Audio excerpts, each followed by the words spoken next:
Hello there and welcome to our L24 special coverage of the Ukraine-Russia war, the so-called special military operation. Ukrainian forces withdrew from Lysychansk on Sunday, allowing Russia to claim control of the city that had been Kiev's final foothold in the eastern Lugansk region. Ukrainian President Volodymyr Zelensky pledged to return, saying that thanks to our tactics, thanks to our increase in the supply of modern weapons, Ukraine does not give anything up. Russia is likely to shift its focus to Donetsk region now that it controls virtually all of the neighboring Lugansk region. A Ukrainian official said Monday Russia forces captured the city of Lysychansk in Luhansk on Sunday in a blow to Ukraine's hopes of hanging out on the territory. On the other hand, as the war in Ukraine continues to disrupt agricultural production and also the shipments, the country's exports of grain, vegetable oils and other staples in 2022 are unlikely to be more than 35% of the 2021 total. According to figures from the UK government, Russia's blockade of Odessa continues to severely constrain Ukraine's grain exports. The British Defence Ministry said Monday in its daily intelligence assessments. To analyze all this information, I'm joined live by Mr. Valentin Yakushik, Professor of International Relations from Ukraine, and Dr. Deniz Berktay, from a Turkish journalist, expert over the Eastern Europe from Ukraine as well, and Mr. Opaman Yobaso from India, Assistant Professor of Political Science. Gentlemen, thank you so much for accepting our invitation to this debate. The discussion begins right after this break.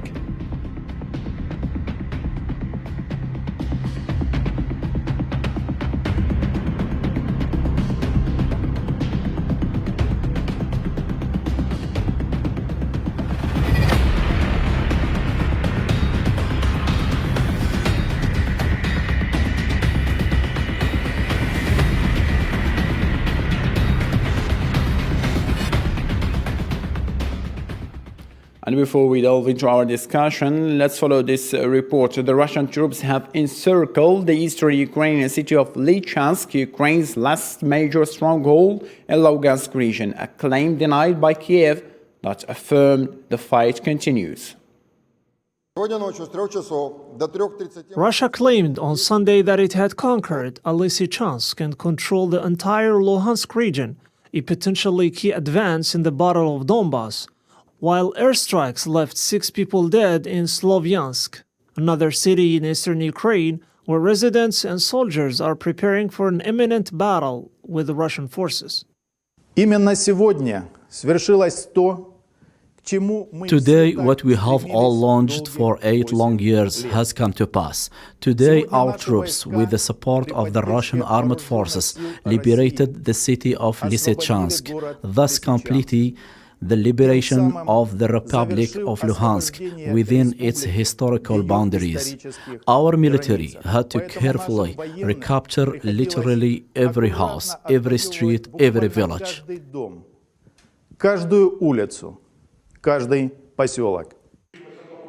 In turn, Ukrainian President Volodymyr Zelensky stated that it is impossible to say that Lysychansk is under Russian control, assuring that the fighting continues on the outskirts of the city.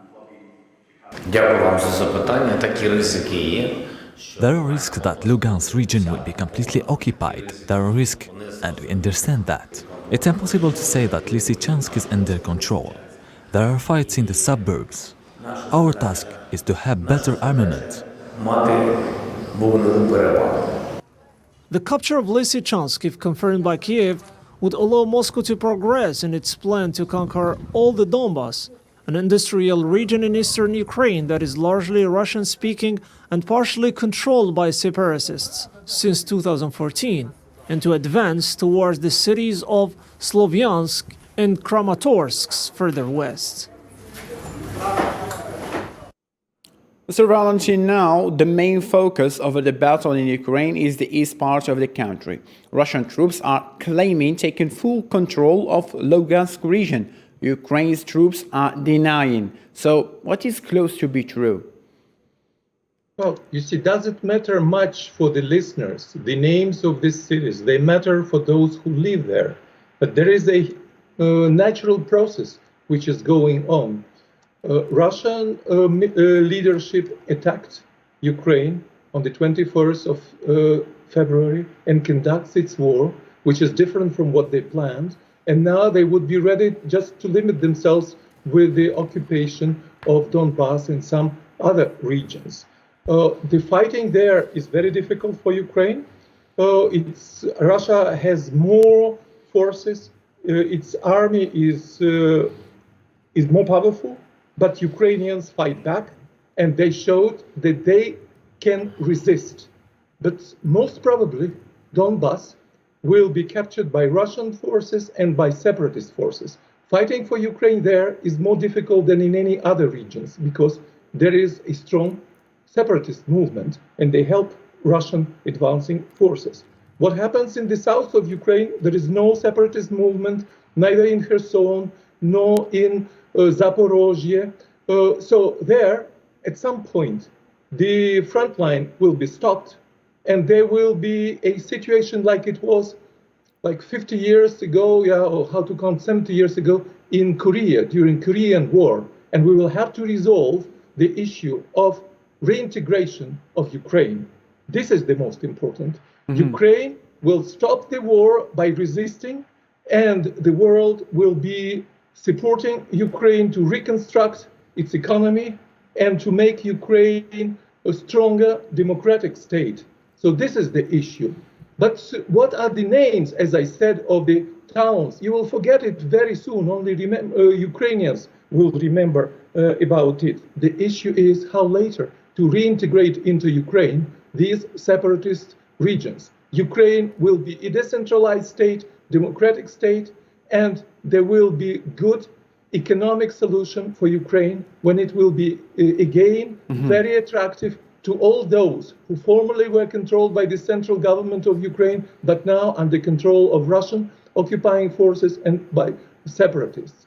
So this is a big international issue, very complex. Quite understood. Mr. Denis, coming to you, you are a journalist and you are aware about the propaganda made during the wartime. So which narrative it is close to be true? Ukraine's president, on the other hand, is still pleading for more weapons from the EU leaders. So let us say he got what he is asking for. How this will help Ukraine to regain what is already taken? I mean, don't you think it's too late? The Russian troops have taken all the eastern part. Well, first of all, I would like to say that Mr. Professor Yakushik has outlined the situation, has told about the situation accurately, how the situation will look like in the long term. He has expressed in the best way, I think. But for the moment, what's now happening at the front? I can say that yes, the help from the Western countries has delayed a lot on the one hand, but first of all, we should handle the situation in this way. There are two kinds of territories in Ukraine which were captured by Russia. The first category of the captured territories are those which were captured by Russia back in 2014. Those are the Crimean Peninsula and the province centers of Donetsk and Luhansk, which were occupied by pro-Russian forces in 2014. So the first category is the territories captured by Russia or Russian-backed separatist forces in 2014, and the second category is those territories which have been captured by Russia since the end of February.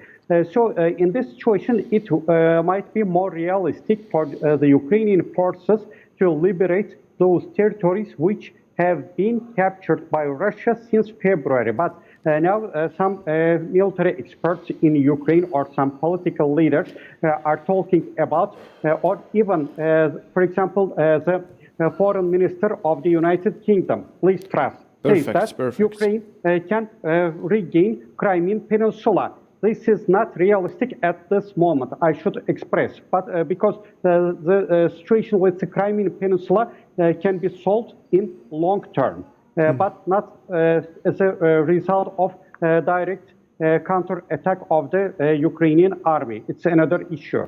Perfectly understood, and it's very good indeed. Mr. Basu, US President Joe Biden praised the breakthrough with Turkey, saying it sent a clear signal to Russia that NATO was united and growing. So, after this statement and the full application of Finland and Sweden, do you think that Turkey and Russia will have and remain their good diplomatic relations, or everything is going to be changed? Yeah, thank you for the question. I think if you look at Turkey and the kind of relationship that Turkey has had for a very long time with Russia and Ukraine also vis-a-vis, the relation has been very conflicting and unstable because if you look at Turkey's position, it has both advantages and disadvantages trying to align being a middle power in this kind of geography. So the kind of step that right now Turkey has taken makes sense from a larger point of view because it is clearly shifting towards the NATO allies. But obviously, it will change a lot of dynamics between Turkey and Russia, seeing that Turkey has been heavily dependent on Russia for a very long time. If you look at Turkey's nuclear power plant, also it has Russian backing.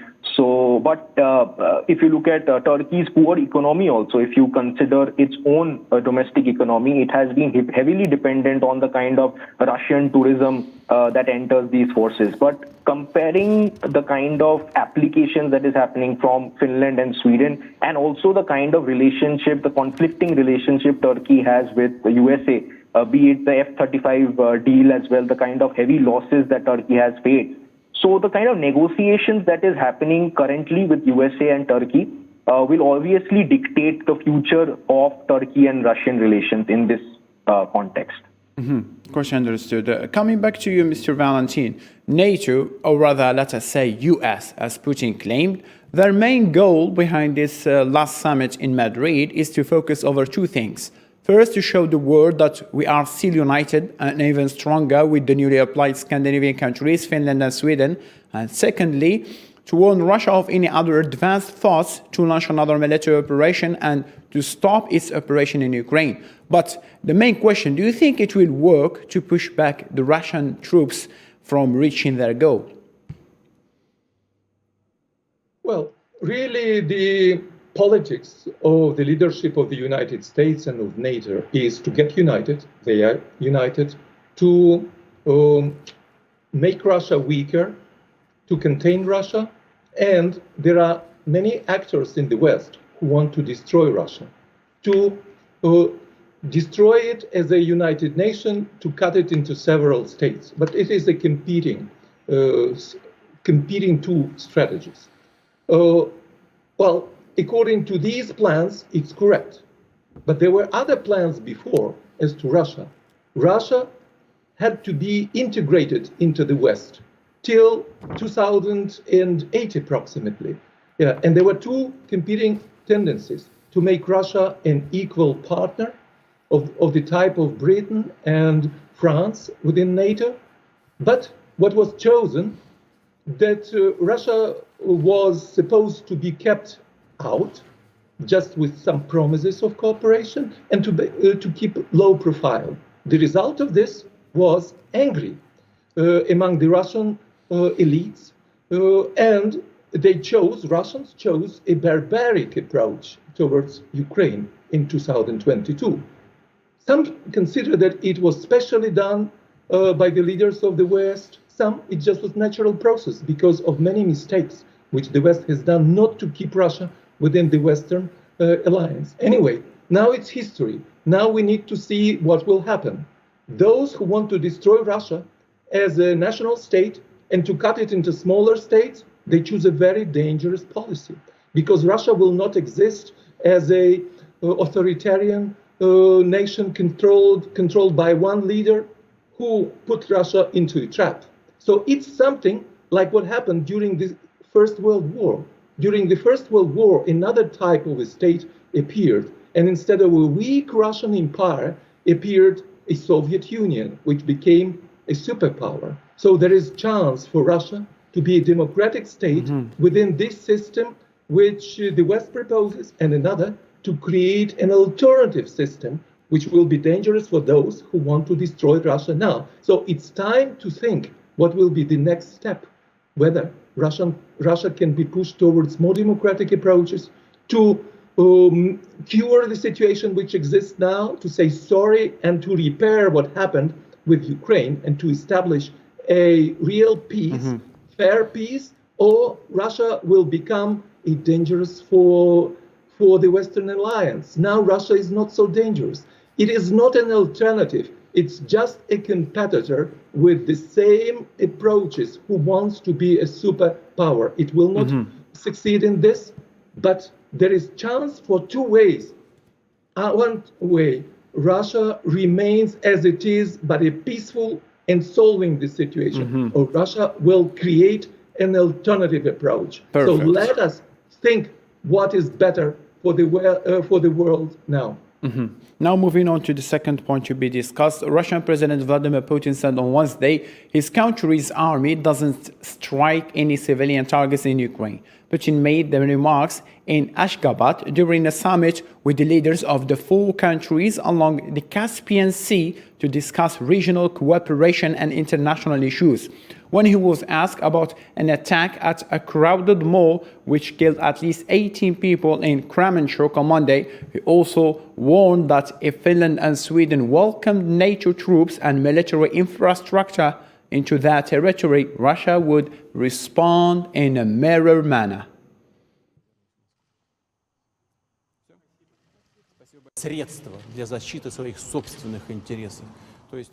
Ukraine is means to protect NATO's own interest, that is, with hands of Ukrainians and the Ukrainian people.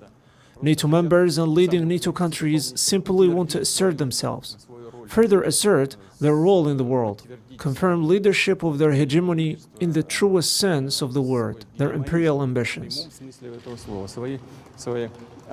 Имперские амбиции. Что касается Швеции и Финляндии, у нас нет таких проблем. As for Sweden and Finland, we don't have such problems with Sweden and Finland that we have with Ukraine, unfortunately. We have no territorial issues or disputes. We have nothing to worry about in terms of membership of Finland and Sweden in NATO. Well, they want it. They only must clearly understand that there were no threats to them before. Now, if military contingents and infrastructure are deployed there, we will have to respond in a mirror manner.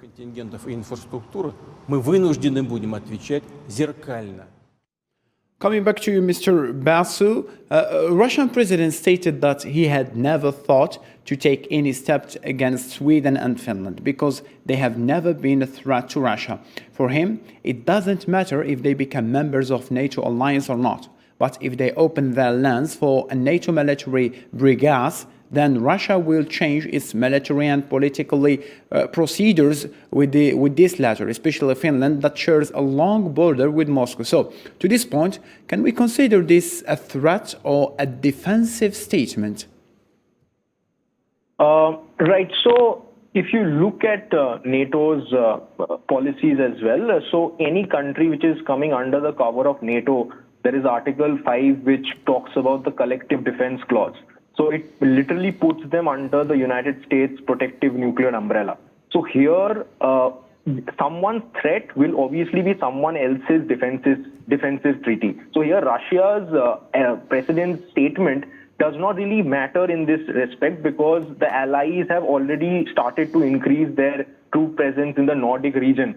Like military exercises, naval patrols in the Baltic Sea as well, to reassure Sweden and Finland. So here, the kind of steps that Russia will take will obviously be reactionary. Whether it is a threat or a defensive statement is much secondary in a sense, because it will create a aura of security dilemma in that region, and it will obviously escalate from that point. Great understood. Very good indeed. Mr. Denis, you are in Europe. Don't you think that war in Ukraine is really harmful, not only for Ukraine, not only for Russia, but rather for the whole European? And US is only pushing the escalation forward. And this war, it serves United States' cause, which is first creating a united front against the military rival, which is Russia, And secondly, to weaken the EU economy, which is also a competitor to US economy. Another two birds with one stone. This is why they want the war to go as long as they want. Well, first of all, I would like to evaluate the situation in this way. On the one hand, Russia has committed an aggression against Ukraine, because what Russia did, what Russia does is a kind of violation of territorial integrity of a sovereign state on the one hand. But on the other hand, once the war began, many states, both the European states and Turkey, they have all tried to stop this war as soon as possible. But in a way, not to violate the territorial integrity of Ukraine, but on the other hand, as soon as possible. But when we look at the policy of the United States or of the United Kingdom of England, England also, the United Kingdom also plays a crucial role in this war.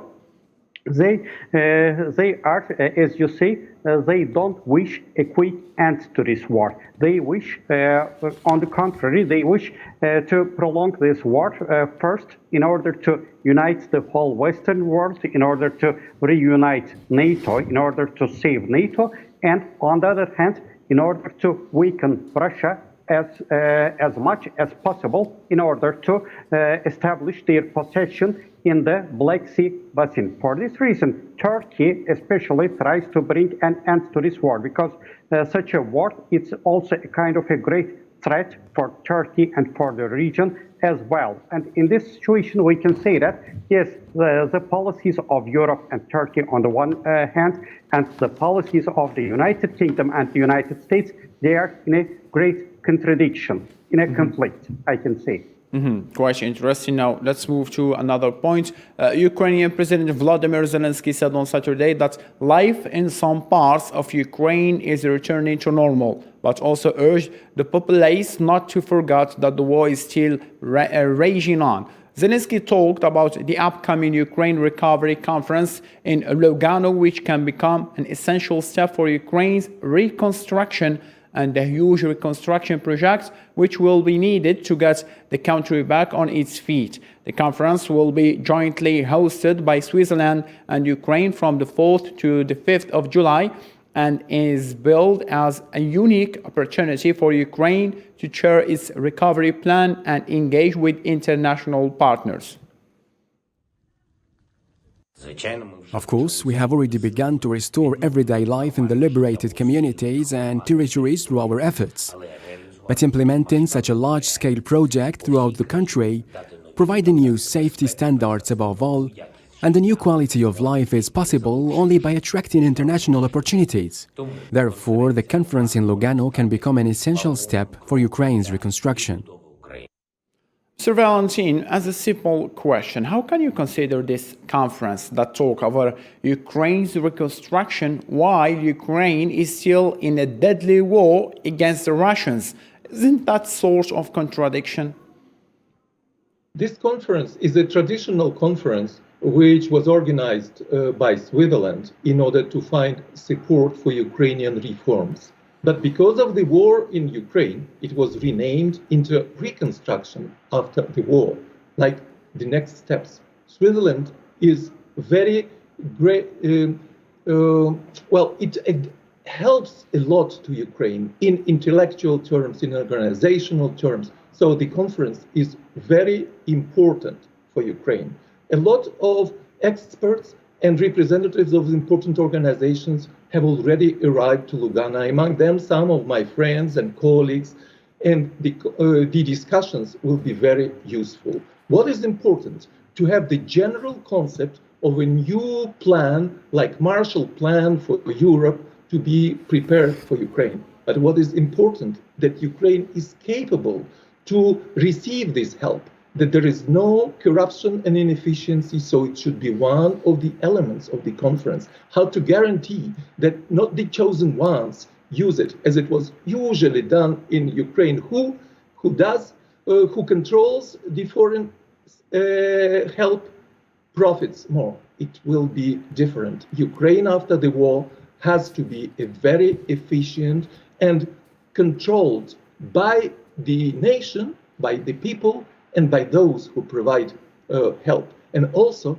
the assistance should be really generous, like Switzerland was doing. Some are looking for just taking advantage. You see, in Ukraine, the present laws on the land are not advantageous to Ukraine. Ukraine may lose its lands, so the West should be not only generous, but to be fair towards Ukraine, like it was towards Japan after the Second World War and towards Germany, who didn't sell their lands to foreigners. They took control. Or like in Switzerland, they do not sell even houses to foreigners before they become residents here. So there should be a humanistic approach to Ukraine. I do hope and I feel that Switzerland is one of the most important actors in this sphere, who will explain to those who are just voracious and want to use this chance to get control of the country which was destroyed. And these voracious entities are both in Ukraine and in the West. And it has to be an example for resolution of other similar conflicts in Africa, in Asia, and so on. So it's a good step forward. I'm looking forward to the decisions, and we will need to have next steps policy, not only in military sphere, where we need to stop war and to have reintegration of Ukraine, but also reconstruction of our economy and help to Ukrainian people who suffered before of the inexperience of corruption, but now they suffered more of the unprovoked war on them. Very good indeed. We really need to take examples from Switzerland. Coming to you, Mr. Balfour, Putin stated that he is not taking the period of this military operation into consideration. I mean, he's not worried about the time that it may take to reach his goal. He said that we are ready in all fields to take as long as they want. Mostly important, I will reach my goal, which to have a full control over the Donbas region and the ends of Ukraine threats and its Nazism. Don't you think that this is a very wise word in terms of strategic politics to show his enemies that I am winning the war and I don't care about your actions, and at the same time to let his soldiers and even the Russian citizens feel comfortable over their lives and their future? Right. So actually, this is not just about strategic politics, but in general, whenever we study international politics, we have this mistake or this obsession with looking at it from a very realist point of view. And the problem there is that we always assume that every action will be rational in a way. So here, if you look at Russia's action as well, even like the 2014 Crimean annexation, the kind of losses that the Russian economy faced was devastating. But the problem here is also that Putin is giving this impression, this psychosis, and that he does not care. But the economy doesn't work like that. The Russian economy will obviously feel the brunt that the sanctions will come out with. But here the most important thing is that this is a war of identities and not logic. So the kind of actions that Russia is taking right now, it will obviously affect Russian economy in a devastating way. And whatever Putin is saying right now is just out of, I don't know whether it is wise or unwise, but it is obviously trying to comfort his own position, which has nothing to do with data or logic. Perfectly understood. Now, the last point to be discussed, Ukraine's ambassador to Turkey said on Sunday on TV that Turkish customs authorities have detained a Russian cargo ship carrying grain, which Ukraine says is stolen. Ukraine had previously asked Turkey to detain the Russian-flagged Zebek cargo ship. Ukraine's ambassador to Turkey also said that the ship's fate would be decided by a meeting of investigators on Monday, and that Ukraine was hoping for confiscation of the grain. Hello, we have a full cooperation. The ship is currently standing on the entrance of the port. It has been detained by the customs authorities of Turkey. Tomorrow on Monday, the ship's fate will be decided by a meeting of investigators. Our inquiry has been passed by the General Prosecutor's Office and we expect the ship will be detained and its contents will be confiscated. Mr. Dennis, 1 minute left for us to reach the end of this debate. So, you are Turkish and you are aware of the Turkish position within this war. Turkey didn't impose any sanctions on the Russian economy, but rather Erdogan is trying to play a mediator to end the war. Now, after Turkey accepts Sweden and Finland to join the NATO alliance, don't you think this will create a breakthrough inside the Russian-Turkish relations? I don't think so, because Turkey is not the only member of NATO which allowed Sweden and Finland to join NATO. For this reason, yes, there might be a kind of deterioration, a little deterioration in bilateral relations between Turkey and Russia, but it will not cause a radical change in bilateral relations between Turkey and Russia. Mm-hmm. Perfectly understood. Now, I have been called to end the debate because the time is limited. Mr. Valentin from Ukraine, Mr. Russell from India, Mr. Denis from Ukraine as well. Thank you ever so much for your participation. It was a really pleasure for us. To this end, ladies and gentlemen, thank you so much for being with us. Take care of yourself. Bye-bye.